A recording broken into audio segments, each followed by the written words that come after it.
Some ancient buildings were not merely admired. They were economic centers, political symbols, and places where a city imagined itself under divine protection. In the ancient world, there was one such building that stood taller and more magnificent than almost anything human hands had ever raised: the Temple of Artemis at Ephesus. It was counted among the 7 wonders of the ancient world, and yet today almost nothing of it remains. Tonight, as you settle into the quiet of your pillow, we will walk together through the warm marble corridors of that vanished temple and learn how it rose, how it burned, how it rose again, and how, in the end, even stone and gold must yield to time. Welcome to Let's Learn While You Sleep. Tonight, the air is still, and the world beyond your window has gone soft and quiet. Let us travel together across 25 centuries and thousands of miles to a place where the Aegean coast curves gently into what is now Western Turkey. There, in the ancient city of Ephesus, stood a temple so vast, so lavishly adorned, that travelers who had seen the pyramids of Egypt and the walls of Babylon still spoke of it with breathless wonder. The Temple of Artemis was not merely a house of worship. It was a treasury, a place of political asylum, a center of commerce, and one of the most celebrated architectural achievements of the ancient Mediterranean world. Over the next gentle while, we will explore its origins, its extraordinary design, the catastrophic fire that destroyed it, the even grander structure that replaced it, and the long, slow decline that left nothing but a single, lonely column standing in a marshy field. Let your breathing slow, let your body grow heavy, and let the story carry you. To understand the Temple of Artemis, we must first understand the goddess it honored and the city that built it. Artemis, in the Greek tradition, was the goddess of the hunt, of wild animals, of the moon, and of childbirth. But the Artemis worshipped at Ephesus was something older and stranger than the lithe huntress familiar from later Greek mythology. The Ephesian Artemis was a fertility deity whose origins likely stretched back into Anatolian religion long before Greek colonists arrived on these shores, perhaps as far back as the Bronze Age. Her cult image, which ancient writers described and which later Roman copies suggest, depicted a figure adorned with rows of rounded protuberances. Scholars have debated for centuries whether these represent breasts, eggs, bull testicles used in sacrifice, or some other symbol of abundance entirely. What is certain is that the Ephesian Artemis was a goddess of nourishment, protection, and the wild creative power of nature herself. Ephesus, the city that grew around her worship, occupied a privileged position on the western coast of Anatolia, in the region the Greeks called Ionia. By the 7th and 6th centuries before the Common Era, Ephesus had become one of the wealthiest cities of the Greek world, enriched by trade routes that connected the Aegean Sea to the vast interior of Asia Minor. Ships arrived bearing goods from Egypt, Phoenicia, and the islands of the Cyclades. Caravans brought gold, spices, and textiles from the east. The city sat at a crossroads of cultures, and its temple to Artemis became, in many ways, a reflection of that cosmopolitan wealth. The earliest sacred structures on the site appear to have been modest, perhaps open-air altars or small shrines, as archaeological evidence from the site suggests layers of construction stretching back centuries before the grand temple we remember. But by the middle of the 6th century before the Common Era, the people of Ephesus, along with their powerful patron, the Lydian king Croesus, decided to build something that would announce their city's greatness to the entire known world. And so, the story of the great temple begins, not with stone alone, but with ambition, with devotion, and with staggering sums of gold. The construction of the first great Temple of Artemis is generally dated to around 550 before the Common Era, and it was a project of breathtaking scale. The ancient writer Pliny the Elder, writing centuries later in his Natural History, recorded some of the temple's dimensions, and while we should treat ancient measurements with a degree of caution, the picture they paint is unmistakable. This was one of the largest buildings in the Greek world. The temple measured roughly 115 meters in length and 46 meters in width, according to Pliny's account, and it was surrounded by a forest of tall Ionic columns, perhaps 127 of them, each standing approximately 18 meters high. These were not rough-hewn pillars. They were works of art in themselves, many of them carved with elaborate reliefs at their bases, a feature known as columnae caelatai, or sculpted columns, which was highly unusual in Greek architecture. The man credited with overseeing this extraordinary design was the architect Chersiphron of Knossos, who, according to ancient sources, worked alongside his son Metagenes. One of the great engineering challenges they faced was transporting the massive column drums and architrave blocks from distant quarries to the marshy site of the temple. The Roman architect Vitruvius later wrote that Chersiphron devised an ingenious method. The column drums, being cylindrical, were fitted with iron pins and wooden frames so they could be rolled like great wheels across the landscape, pulled by teams of oxen. For the heavier rectangular blocks, a different approach was reportedly used, involving a rolling cradle of timber. Whether these specific accounts are entirely accurate or partly legendary, they speak to the genuine engineering ingenuity that the project demanded. The funding for this immense undertaking came in significant part from Croesus, the last king of Lydia, whose legendary wealth gave rise to the expression still used today, rich as Croesus. Croesus ruled from the city of Sardis, not far from Ephesus, and his contributions to the temple were commemorated in inscriptions on some of the column bases, fragments of which were discovered during 19th century excavations by the British archaeologist John Turtlewood. These inscriptions, now held in the British Museum, provide some of the earliest surviving examples of a royal patron's name carved into a Greek sacred building. For more than 2 centuries, the Temple of Artemis stood as one of the crowning achievements of Greek architecture, a place where pilgrims and merchants arrived from across the Mediterranean to offer prayers, deposit wealth, and marvel at the sheer audacity of what human craft could accomplish. The temple functioned not only as a religious sanctuary, but also as a kind of bank. Individuals, cities, and even foreign rulers deposited treasure within its walls, trusting in the divine protection of Artemis to keep their wealth safe. This practice was common in the ancient Greek world. Temples often served as repositories of communal and private wealth, and the inviolability of sacred ground provided a form of security that no human vault could match. The temple also served as a place of asylum. Those who fled persecution or vengeance could seek refuge within its precinct, and by ancient custom they could not be seized there.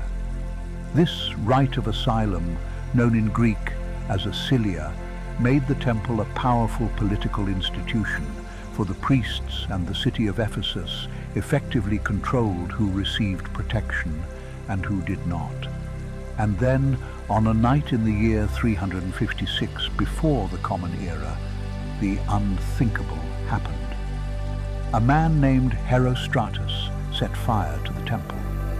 According to ancient sources, most notably the historian Theopompus, Herostratus confessed under torture that his sole motivation was a desire to be remembered, to achieve a kind of immortal fame by destroying something irreplaceable. The Ephesians were so horrified by this motive that they passed a decree forbidding anyone to speak his name, a punishment the Greeks called damnatio memoriae, the condemnation of memory. And yet, ironically, the very attempt to erase his name ensured that later writers recorded it, and Herostratus is remembered to this day as a symbol of destructive vanity. Ancient tradition also holds that the fire occurred on the very night that Alexander the Great was born, in the summer of 356 before the Common Era. The historian Plutarch later noted that Artemis was said to have been too busy attending Alexander's birth to save her own temple, a poetic conceit to be sure, but one that captures the ancient Greek love of meaningful coincidence. Destruction of the temple might have been the end of the story, but the Ephesians were not a people easily defeated by catastrophe. Within years of the fire, they began planning an even grander replacement on the same sacred site. The rebuilding effort was enormous, and it would take decades to complete, but when the second Temple of Artemis finally stood in its full glory, it was, by all ancient accounts, more magnificent than the first. The new temple was constructed on a raised platform, or crepidoma, that elevated the entire structure above the marshy ground and gave it an even more imposing presence. Ancient sources suggest the new building was roughly the same footprint as its predecessor, but stood on a higher base of step marble, making it appear to rise from the earth like a great stage set for the gods. The architect most often credited with the rebuilding is Scopas of Paros, though some ancient texts also mention contributions from other master builders. Scopas was renowned not only as an architect, but also as one of the finest sculptors of the 4th century before the Common Era, and his involvement suggests that the new temple was conceived as a total work of art, architecture, sculpture, and painting woven into a single harmonious whole. The sculptor Praxiteles, one of the most celebrated artists of the ancient world, is said to have contributed altar decorations, and the painter Apelles, who was famous for his portrait of Alexander the Great, may have contributed painted panels. When Alexander himself passed through Ephesus in 334 before the Common Era during his campaign against the Persian Empire, he offered to finance the completion of the temple, requesting only that an inscription record his contribution. The Ephesians, according to the historian Strabo, politely declined, reportedly saying that it was not fitting for one god to dedicate a temple to another, a diplomatic refusal that flattered Alexander while preserving the city's pride and autonomy. The completed second temple became even more famous than the first, drawing visitors from across the Hellenistic world and later the Roman Empire, and it stood as the greatest monument of Ephesus for centuries to come. Let us pause here for a moment and consider with quiet wonder the economics of a building like the Temple of Artemis. In the ancient world, a great temple was not merely an expense, it was an investment, a generator of wealth that could sustain an entire city for generations. Pilgrims arriving at Ephesus needed food, lodging, and transport. They purchased small votive offerings, terracotta figurines of Artemis, miniature silver shrines, garlands of flowers, and animals for sacrifice. These purchases supported a vast network of artisans, merchants, innkeepers, and priests. The New Testament itself, in the Acts of the Apostles, preserves an echo of this economy. In roughly the year 57 of the Common Era, the Apostle Paul's preaching in Ephesus reportedly provoked a riot led by a silversmith named Demetrius, who argued that Paul's new religion threatened the livelihood of those who made silver shrines of Artemis. Whatever one makes of the theological dimensions of that story, the economic anxiety it describes was entirely real. The temple also functioned as a lending institution. Deposits of gold, silver, and other valuables were held within the sanctuary, and evidence suggests that the temple's administrators extended loans at interest, much as a modern bank would. The Greek geographer Strabo, writing in the 1st century before the Common Era, described the Temple of Artemis as a place of extraordinary financial activity. This combination of religious authority and economic power made the temple indispensable to the life of Ephesus. To attack the temple was to attack the city's prosperity. To honor it was to participate in a system that enriched nearly everyone. The cult of Artemis was not sustained by faith alone. It was sustained by a web of mutual benefit that bound worshipper, priest, merchant, and civic authority into a single, interdependent community. And this, perhaps, is one of the most important lessons the Temple of Artemis offers across the millennia. That in the ancient world, the sacred and the economic were not separate realms, but deeply, inextricably intertwined, each lending strength and legitimacy to the other. As centuries turned, the Temple of Artemis witnessed the rise and fall of empires.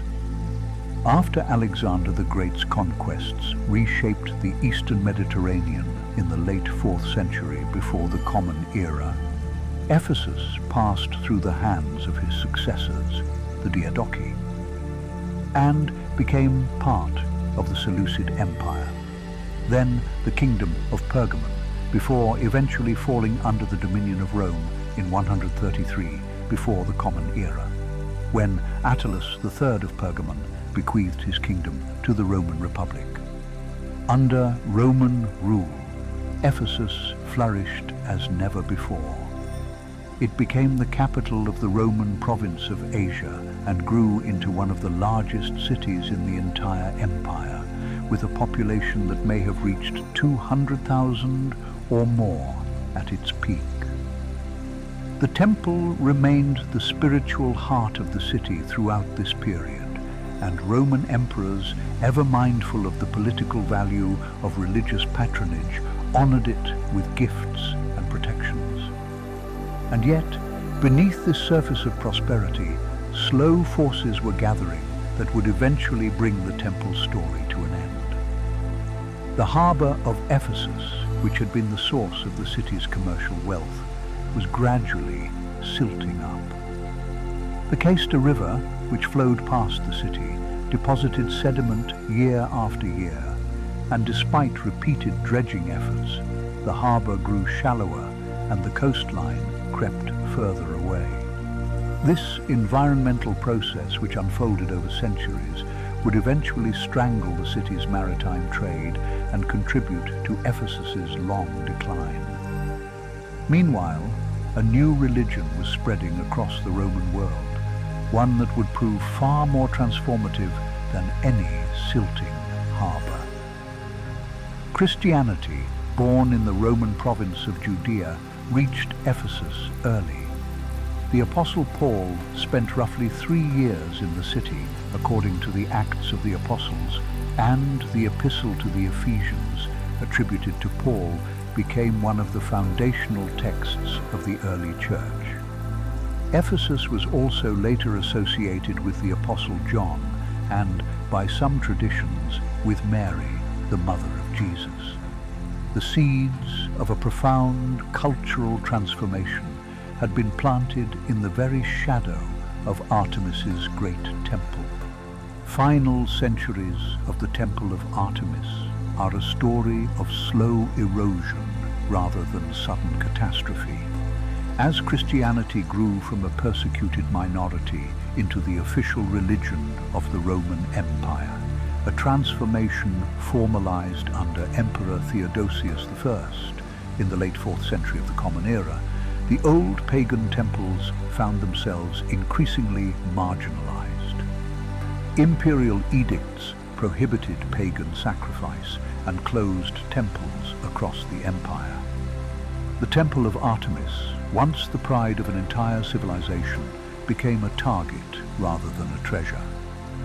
The exact sequence of the temple's destruction is not entirely clear from the historical record, and scholars have debated which events were most decisive. What is known is that by the late 4th or early 5th century, the temple had been significantly damaged or demolished. Some ancient sources attribute part of the destruction to a Gothic raid in 262 of the Common Era, when Germanic tribes sacked parts of Ephesus during a period of broader instability in the Roman Empire. Others emphasize the role of Christian authorities in dismantling the temple and repurposing its materials. Many of the temple's magnificent marble columns and carved blocks were hauled away and incorporated into new Christian buildings, including, according to some accounts, the great church of Hagia Sophia in Constantinople, completed in 537 under Emperor Justinian. Whether specific Artemision columns were actually used in Hagia Sophia remains a matter of scholarly discussion, but the broader pattern is well attested. Throughout the late Roman and Byzantine world, the stones of pagan temples were recycled into churches, city walls, and civic buildings. The site of the temple itself gradually sank into the marshy ground from which it had once risen so proudly. Silt from the Caister River covered the remains. The marble was scavenged, the gold was melted, and within a few centuries, the exact location of one of the 7 wonders of the ancient world was entirely forgotten, buried beneath centuries of sediment and silence. The land returned to marsh and farmland, and the goddess who had once protected Ephesus was remembered only in books. For more than 1,000 years, the Temple of Artemis slept beneath the earth, as lost and silent as a dream you cannot quite recall upon waking. And then, in the 19th century, the age of archaeology arrived, and with it came a stubborn and determined Englishman named John Turtle Wood. Wood was a railway engineer working in the Ottoman Empire, and his passion for classical antiquity led him to begin searching for the lost temple in 1863. The task was enormously difficult. The ancient city of Ephesus had been extensively excavated by others, but the temple's location, which was actually outside the main city walls, had been entirely forgotten. Wood spent year after year digging trial trenches in the swampy landscape around Ephesus, often working in dangerous conditions, plagued by malaria, beset by flooding, and sometimes threatened by local bandits. His funding from the British Museum was modest, and there were long periods when it seemed the search would have to be abandoned entirely. But Wood persevered, and in 1869, after 6 years of searching, he finally struck pavement, the great marble floor of the temple's foundation, buried some 6 meters below the surface. Subsequent excavations revealed fragments of sculpted columns, pieces of the ornate architrave, and portions of the foundation walls. Among the most important finds were the column bases bearing the inscription of Croesus, confirming that wood had indeed found the archaic temple funded by the legendary Lydian king more than 2,400 years earlier. Later excavations, most notably those led by the Austrian archaeologist David George Hogarth in the early 20th century, uncovered a remarkable deposit of votive offerings buried beneath the temple floor: gold jewelry, electrum coins, ivory figurines, and amber beads, a cache now known as the Artemision deposit, which provided extraordinary insight into the wealth and international connections of the archaic sanctuary.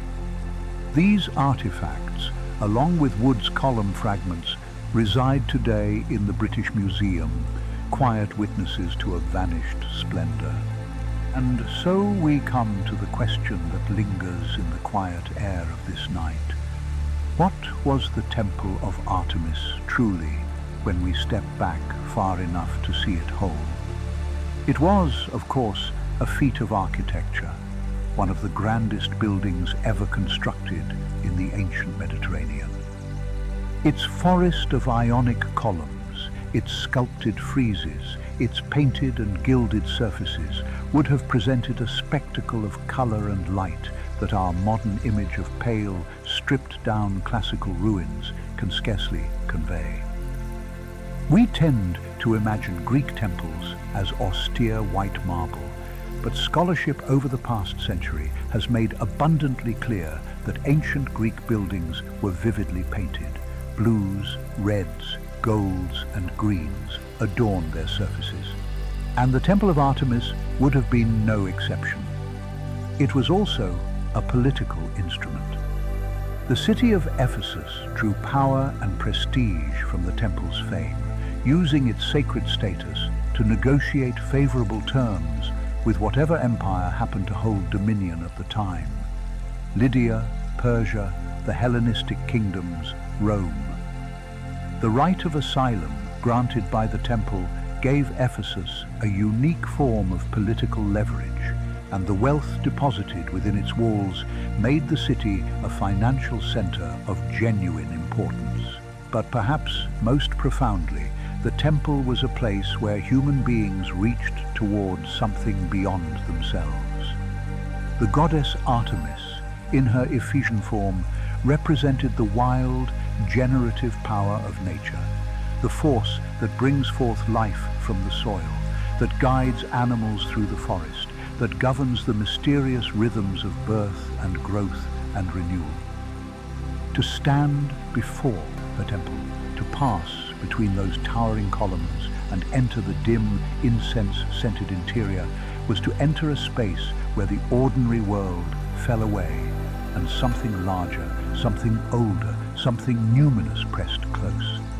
That experience of standing in the presence of the sacred, of feeling small before something vast and beautiful, is one of the most ancient and universal of all human experiences, and it is one that connects us across all the centuries to the people who built and worshipped at the Temple of Artemis.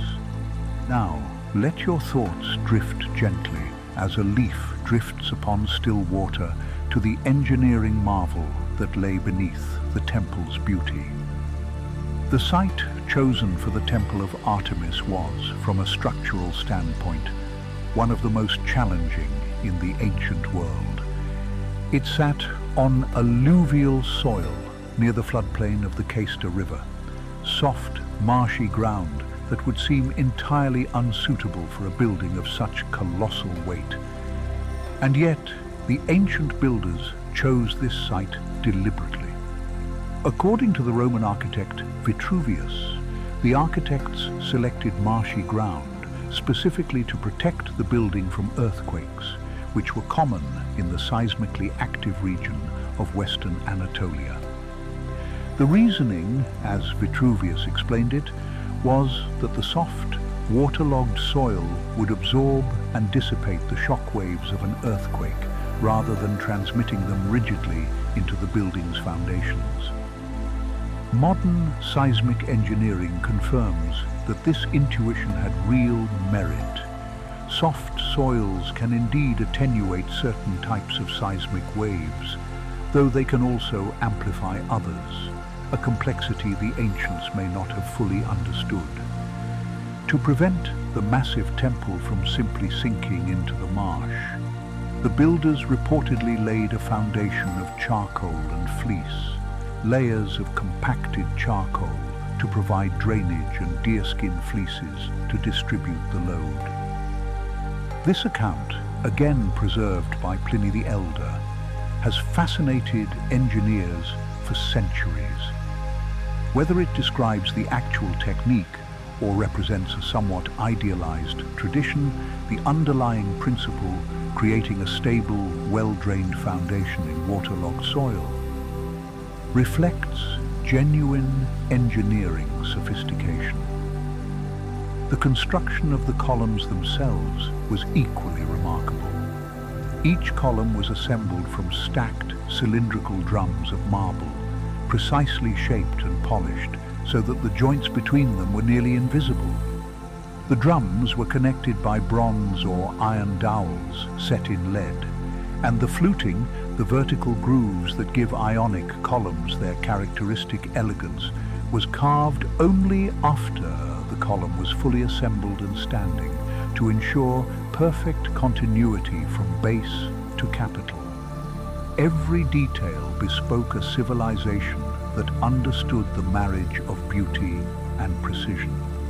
As you lie here in the gentle dark, breathing slowly, let us consider how the Temple of Artemis found its place among the 7 wonders of the ancient world, and what that list itself can tell us about how the ancients saw their own achievements. The concept of the 7 wonders appears to have originated as a kind of ancient travel guide, a list of must-see monuments compiled for Greek-speaking travelers of the Hellenistic period.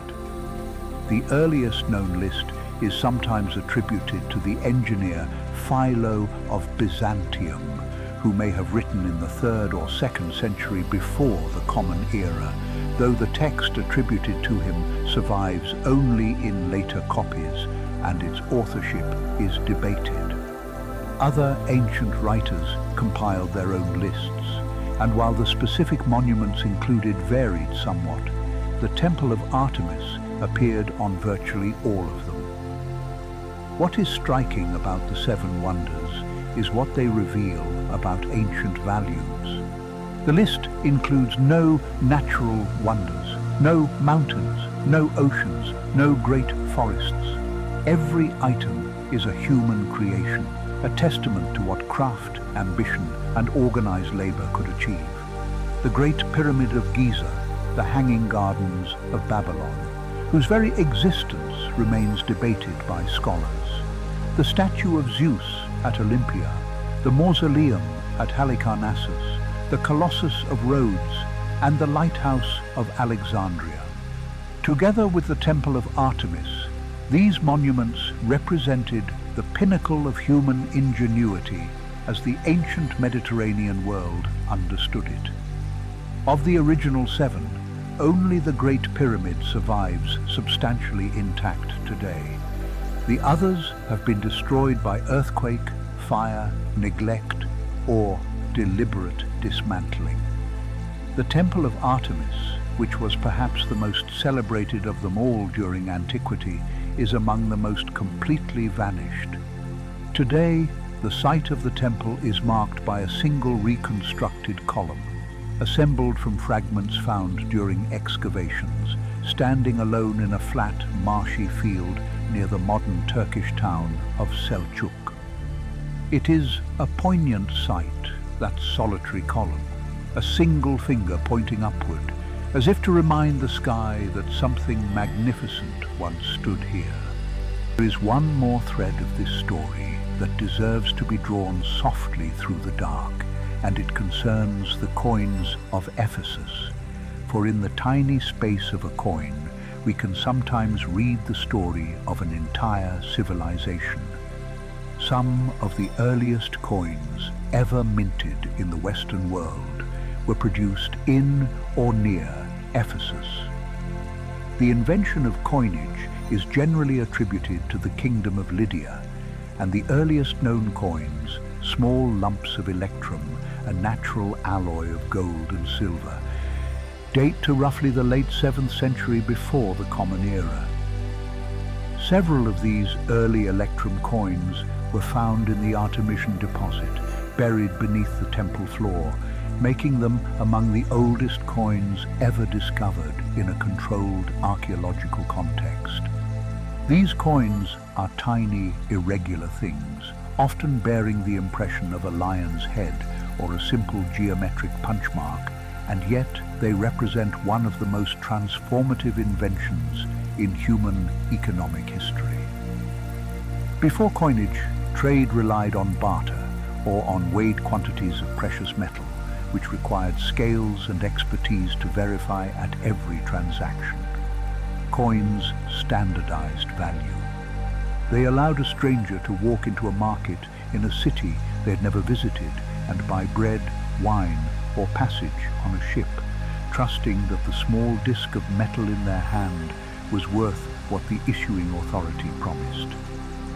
The temple's role as a repository of these coins and of the raw electrum and gold from which they were made placed it at the very center of this economic revolution.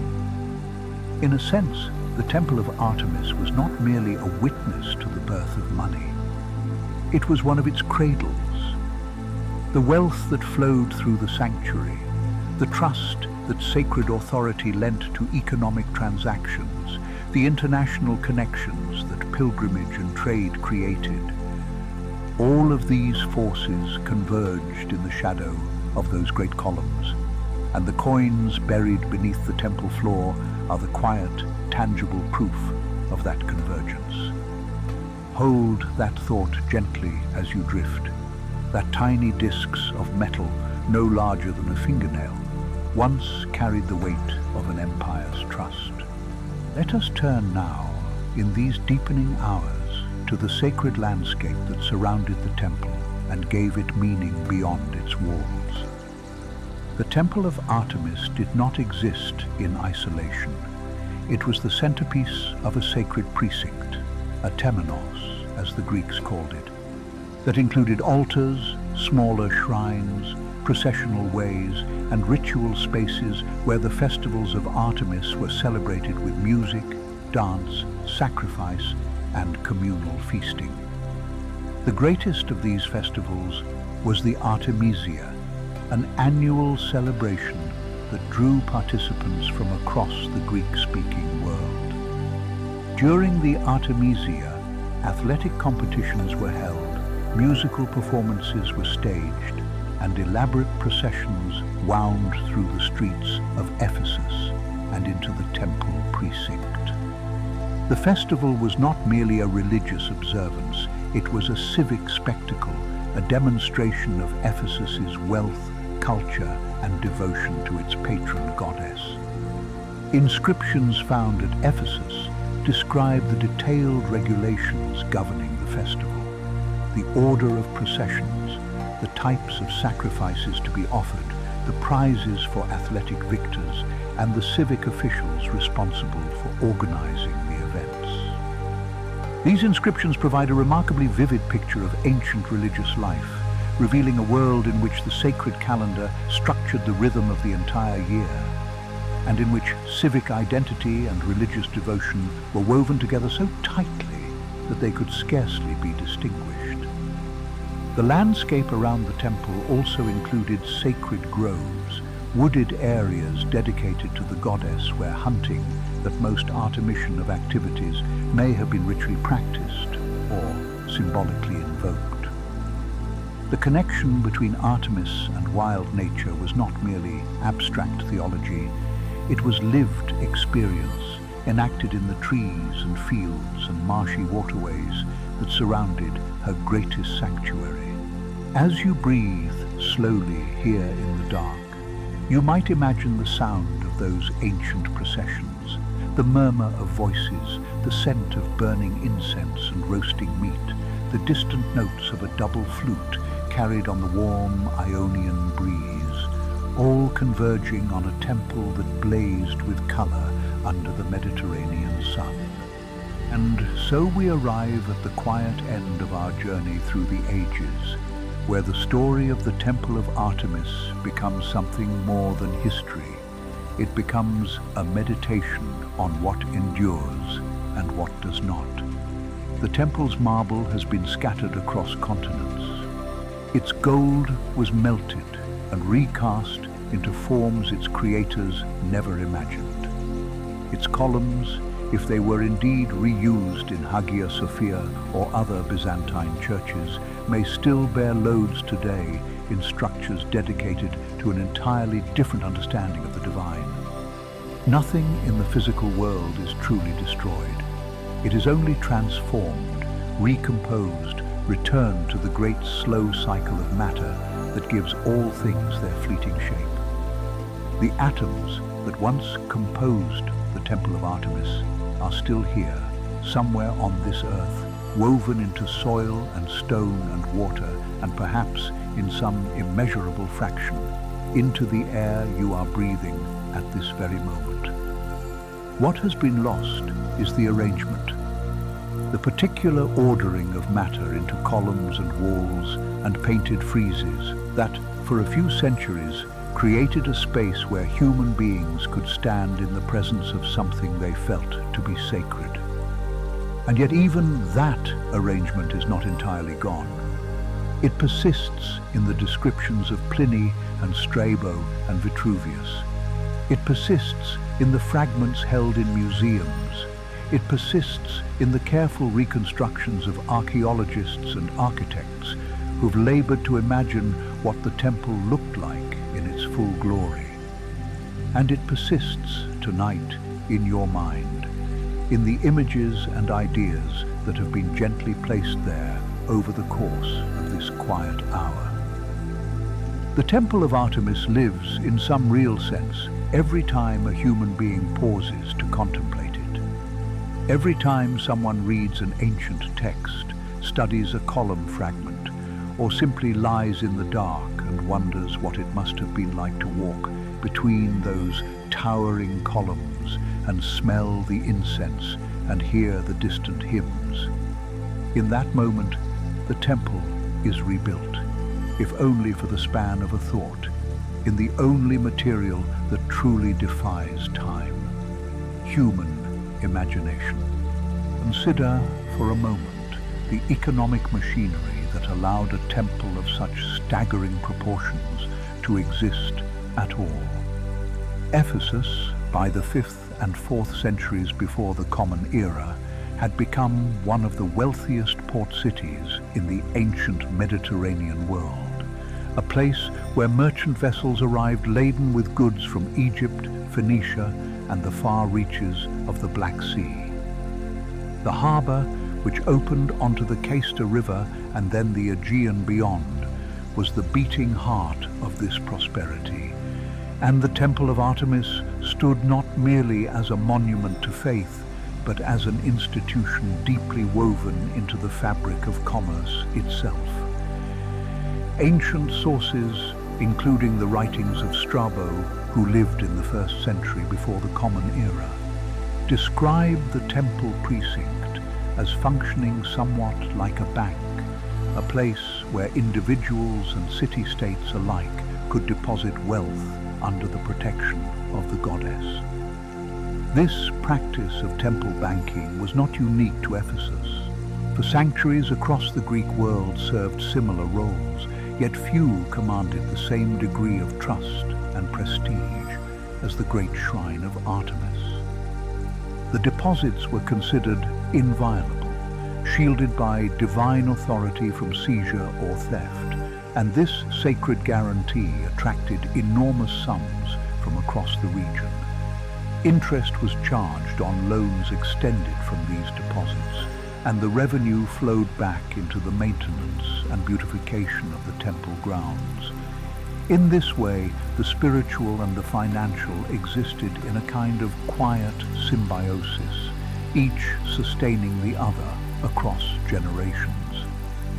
Pilgrims who traveled to Ephesus for religious festivals also brought with them considerable spending power, purchasing offerings, miniature silver shrines, and other devotional objects that supported a thriving local artisan economy. The silversmith trade, in particular, became so closely linked to the temple that it is mentioned even in the Acts of the Apostles, where a craftsman named Demetrius rallied his fellow workers in defense of the goddess whose image sustained their livelihoods. And so, the temple was never merely stone and marble standing in silent reverence. It was alive with transaction, negotiation, and the gentle hum of an economy that believed prosperity itself was a form of prayer. Let us rest now with a quieter thread of this story, one that concerns the materials themselves, the very substance from which the temple was conjured into being. The columns of the later temple, the grand reconstruction undertaken after the fire of 356 BCE, were carved from luminous white marble quarried from the surrounding hills of western Anatolia. Marble, in the ancient world, was far more than a building material. It was a statement of permanence, of ambition, of a desire to create something that might outlast the frailties of human memory. Pliny the Elder, writing in his natural history in the 1st century of the Common Era, noted that the temple contained 127 columns, each standing approximately 60 feet tall, and that 36 of these bore elaborate sculptural reliefs at their bases, a feature known as columnae caelatae. These carved drums depicted mythological scenes and divine figures rendered in stone with extraordinary delicacy, and some fragments of them survive today in the British Museum, where they rest in softly lit galleries far from the Anatolian sun that once warmed them. Imagine the years of labor required to shape each column, to transport each drum from quarry to temple site, to raise each shaft upright and cap it with its ionic capital, those graceful scrolling volutes that curled like the memory of ocean waves frozen in stone. The architraves that spanned the tops of these columns were themselves colossal blocks of marble, and ancient accounts describe the near miraculous engineering required to lift them into place. One story, preserved by several Roman-era writers, tells of the architect growing so anxious about positioning the largest lintel stone above the doorway that he contemplated ending his own life, only to find in the morning that the stone had settled perfectly into position during the night, an event attributed to the intervention of Artemis herself. Whether or not this tale holds any literal truth, it speaks to the psychological weight of the project, the immense pressure felt by those who dared to build something worthy of a goddess. And so each column, each carved relief, each carefully fitted stone was not merely construction, but an act of devotion measured in decades. There is a particular sadness that belongs to ruins, a kind of tenderness that settles over places where something magnificent once stood, and now only fragments remain.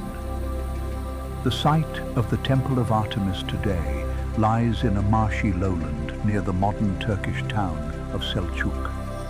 And what greets the visitor is startlingly modest. A single reconstructed column rising from a shallow, reedy pool, assembled from recovered drums and standing as a lonely sentinel over what was once one of the most celebrated structures in all of human civilization. The rest lies beneath centuries of accumulated silt deposited by the slow migration of the Cayster River, which over the millennia gradually shifted the coastline westward, leaving the once thriving harbor of Ephesus stranded several kilometers inland. This geological process, quiet and relentless, achieved what fire and conquest could not entirely accomplish. It erased the context in which the temple had meaning, removing the harbor, the merchant ships, the flow of pilgrims, and the economic energy that had sustained the sanctuary for centuries. Archaeological excavations at the site began in earnest in 1869, led by the British engineer John Turtle Wood, who spent years searching for the temple's exact location with a determination that bordered on obsession. After more than 6 years of difficult and often fruitless digging in swampy terrain, Wood finally uncovered the temple's foundation platform, buried beneath roughly 20 feet of sediment. Later excavations by David George Hogarth in the early 20th century revealed votive deposits and artifacts from multiple phases of the temple's history, including small golden figurines and delicate ivory carvings that hinted at the extraordinary richness of what had been lost. These objects, now scattered among museums in London and Istanbul, are the whispered remnants of a world that once pulsed with color, incense, and song. And yet, even in its absence, the temple exerts a strange gravitational pull on the imagination. We return to it again and again, in books and lectures and quiet nights like this one, because it represents something essential about what human beings are willing to build when they believe the effort will be seen by something greater than themselves. And perhaps that is the deepest lesson the Temple of Artemis offers to those of us lying still in the gentle dark, listening to the story of its rise and disappearance. It is a lesson not about permanence, but about the beauty of impermanence, about the strange and luminous courage it takes to build something extraordinary while knowing, on some level, that time will eventually unmake it. The ancient Ephesians who laid those foundations, who carved those reliefs and raised those towering columns toward the Anatolian sky, did not possess any illusion of eternity. They had already watched one temple burn and committed themselves to building another, larger and more magnificent than the first. They understood that creation is not a single act, but a continual conversation with loss, a willingness to begin again, to pour meaning into materials that the earth will one day reclaim. This understanding echoes through other traditions as well. In Japanese aesthetics, there is a concept known as mono no aware, sometimes translated as the pathos of things, which describes the bittersweet awareness that beauty is inseparable from its transience. The cherry blossom is cherished not despite the fact that it falls, but because it falls, and something similar may be said of the great wonders of the ancient world. They move us precisely because they are gone, because their absence creates a space that our imagination rushes to fill with light and color and longing. As your breathing deepens now and your thoughts begin to loosen their grip on the waking world, let the image of that single column in its quiet marsh settle gently behind your eyes. It does not ask you to mourn what was lost. It asks only that you notice how beautiful it is that anything was built at all, that human hands once shaped marble into prayer, that a goddess was honored with the finest work a civilization could offer, and that the memory of that offering still drifts through the night air like the faintest trace of ancient incense. The temple is gone, yes, but the impulse that created it, the desire to reach beyond ourselves towards something luminous and enduring, that impulse lives on in every act of wonder, including this quiet moment now. Let us consider now the river that ran beside the temple, the Caister, whose slow and silted waters carried with them a quieter kind of destruction than any flame. For Ephesus was, in its earliest centuries, a city defined by its proximity to the sea, a harbour town whose wealth depended upon ships arriving laden with goods from across the Mediterranean and beyond. And yet the Caister, winding through the Anatolian lowlands, deposited fine sediments year after year, century after century, gradually extending the coastline outward, pushing the sea further and further from the city's reach. By the Roman period, engineers had already attempted to dredge the harbour, to hold back the slow encroachment of earth upon water. But rivers are patient forces, and their work cannot easily be undone. The silting of the harbour at Ephesus was not a sudden catastrophe, but a creeping diminishment, a loss measured not in days, but in generations. Where once great trading vessels had anchored within sight of the temple's gleaming colonnade, marshland began to form, breeding mosquitoes and the fevers they carried. The economic vitality that had sustained the temple's priesthood, its festivals, its constant program of renovation and embellishment, began to wane as trade routes shifted to more accessible ports.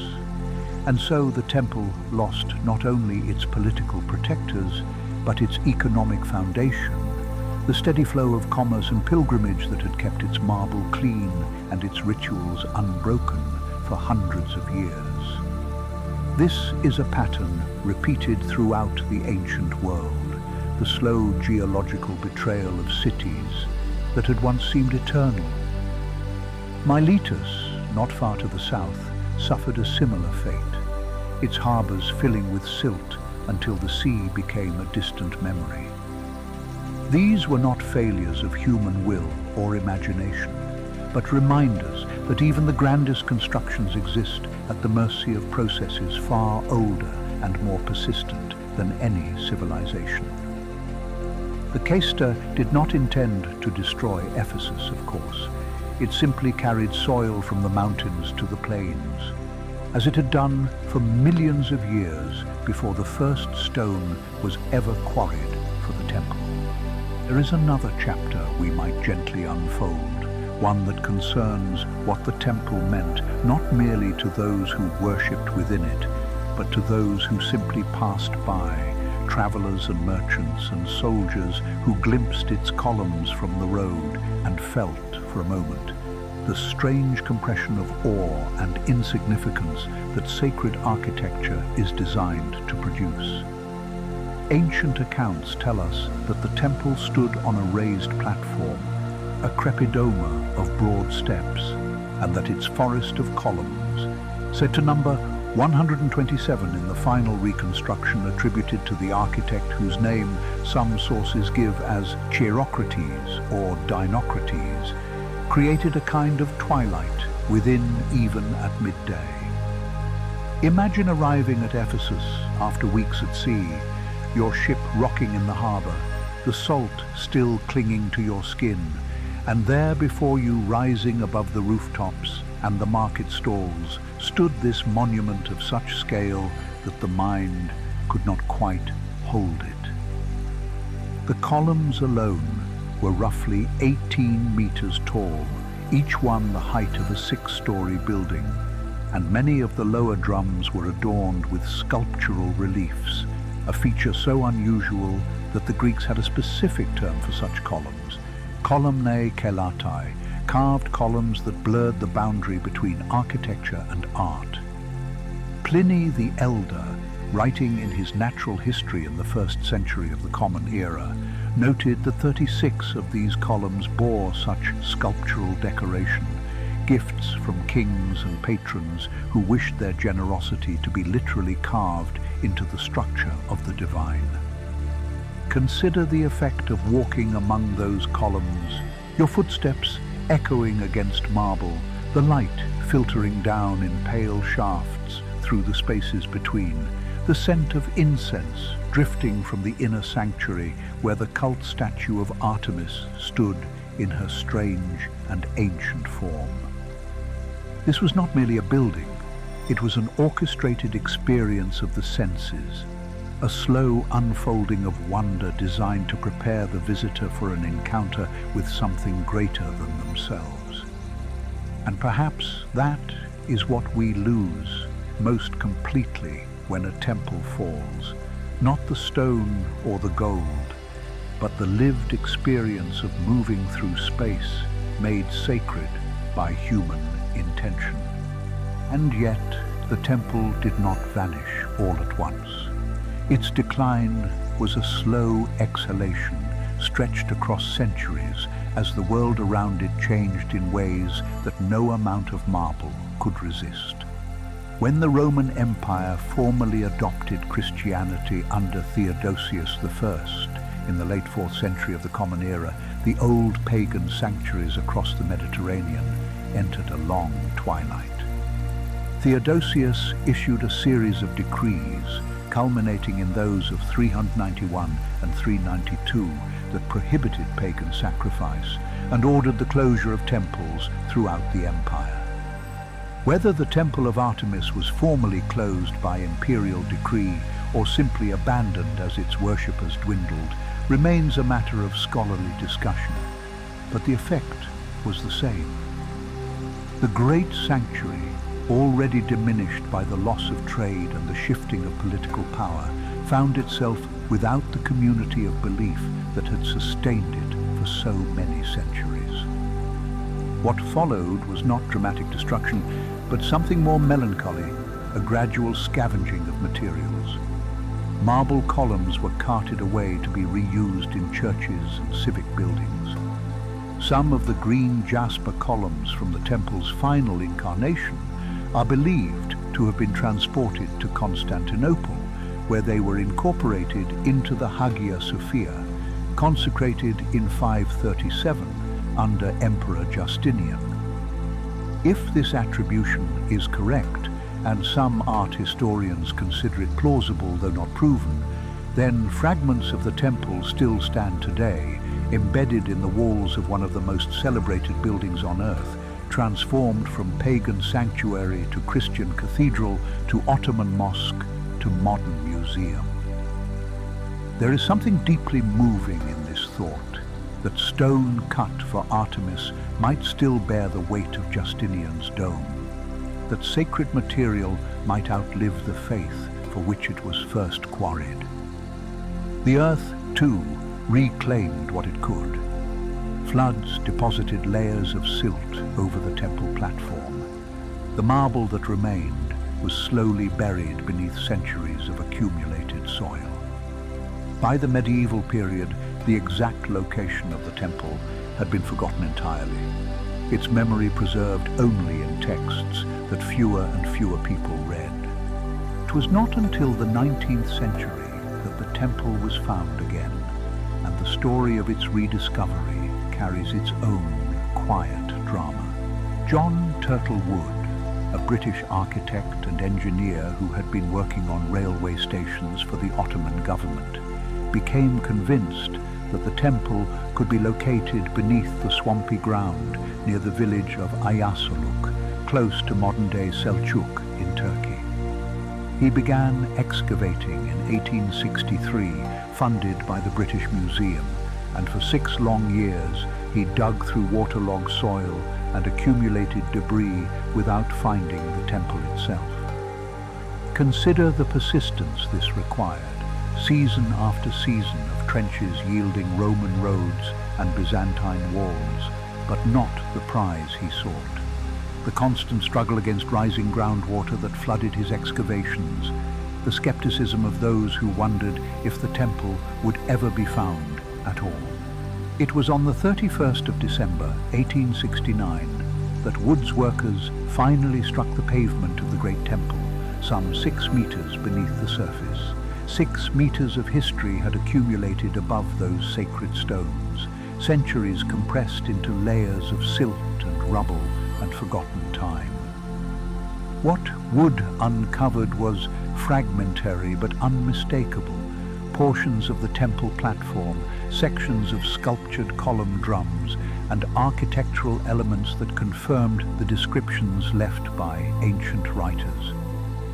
Many of these finds were shipped to the British Museum in London, where they remain today, quiet witnesses in glass cases far from the Anatolian sun that once warmed them. Later excavations, particularly those led by David George Hogarth in 1904 and 1905, uncovered still more, including deposits of precious offerings, tiny gold and ivory figurines, coins and jewelry that pilgrims had left for the goddess across many centuries. Beneath the foundations of the later temple, Hogarth found evidence of the earlier structures, confirming that the site had been sacred long before the monumental temple of the 6th century, before the Common Era was ever conceived. Today, a single reconstructed column stands at the site, reassembled from fragments, rising alone above a shallow reflecting pool that forms when the rains come. A solitary gesture toward a grandeur that once astonished the ancient world. Consider what it meant for the archaeologists who first brushed the sediment away from those buried stones. The British engineer John Turtle Wood had spent years searching, funded by the British Museum, and by the time he finally uncovered the temple's foundations in 1869, he had endured malaria, knife wounds, and the quiet, persistent skepticism of those who believed the temple was lost beyond recovery. What he found was not a palace of gleaming marble, but a waterlogged depression, a pavement buried beneath 20 feet of alluvial silt carried down from the surrounding hills over centuries of flooding. The columns that had once stood more than 60 feet tall were gone, broken apart by time, by gravity, by the patient work of local builders who had repurposed the stone for walls and cisterns and doorsteps. And yet the fragments that remained told a story of astonishing craft. Sculptured column drums, some bearing traces of figures in low relief, were recovered from the mire and shipped to London, where they can still be seen today in the British Museum's collection.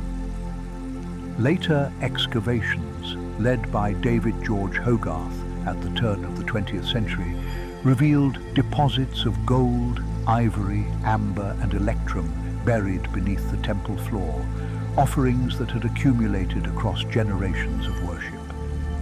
These tiny objects, some no larger than a thumbnail, spoke of intimate devotion, of individuals pressing small treasures into the earth as prayers made material.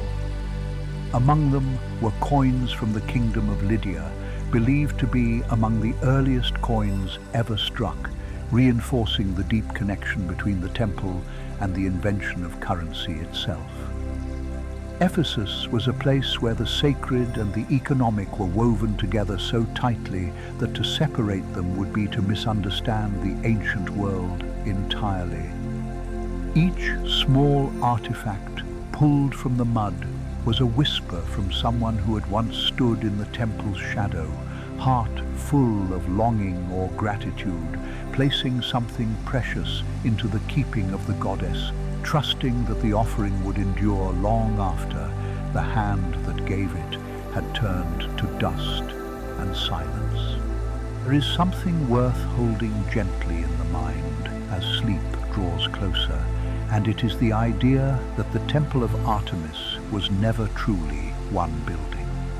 It was a conversation that lasted 1,000 years, a dialogue between human aspiration and the indifferent turning of the world.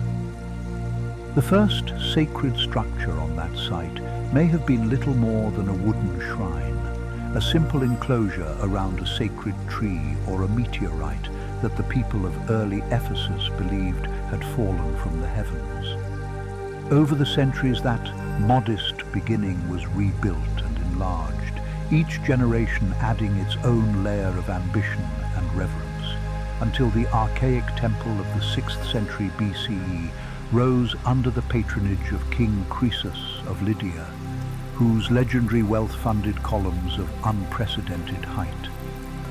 When Herostratus burned that temple in 356 BCE, the people of Ephesus did not abandon the site.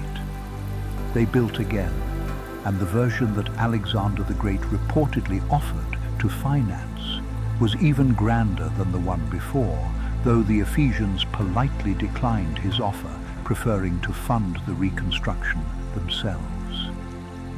This final great temple stood for roughly 600 years before the slow forces of history dismantled it, piece by piece. And so the temple was not a single moment frozen in stone, but a living process, a rhythm of creation and loss and creation again, not so different from the rhythm of breath that moves through you now, each exhalation releasing what came before, each inhalation drawing in something new. The stones are scattered now across museums and riverbeds and the foundations of Byzantine churches, but the idea of the temple persists, carried forward in the written accounts of Pliny the Elder, in the wonder lists of Antipater of Sidon, and in the quiet imaginations of all who hear its story and allow it to take shape behind closed eyes. Perhaps that is the deepest lesson of Ephesus, that nothing built by human hands is permanent, and yet nothing truly cherished is ever entirely lost, for it passes from stone into memory, and from memory into dream, where it may stand forever. And now the temple fades, as all things must, into the warm and welcoming dark. The columns dissolve, the painted friezes blur and soften, the incense smoke thins to nothing, and the ancient hymns grow quiet, and all that remains is the gentle rhythm of your breathing, steady and slow, like waves against a distant shore. You have traveled far tonight, across centuries, across seas, into the heart of a vanished world. And now it is time to rest. Let the knowledge you have gathered settle gently into your mind like sediment into still water, finding its place among your other thoughts, becoming part of who you are. The temple is safe within you now, and you are safe within this night. Let your eyes stay closed. Let your body grow heavy. Let sleep come as softly and surely as the tide. If this journey brought you peace tonight, you might consider leaving a quiet like, or sharing this story with someone who could use a gentle night. And if you haven't already, please subscribe so that we can meet here again tomorrow, beneath another sky, inside another wonder. Thank you for spending your night with Let's Learn while you sleep. Subscribe and come back tomorrow night. We'll be here. Sleep well.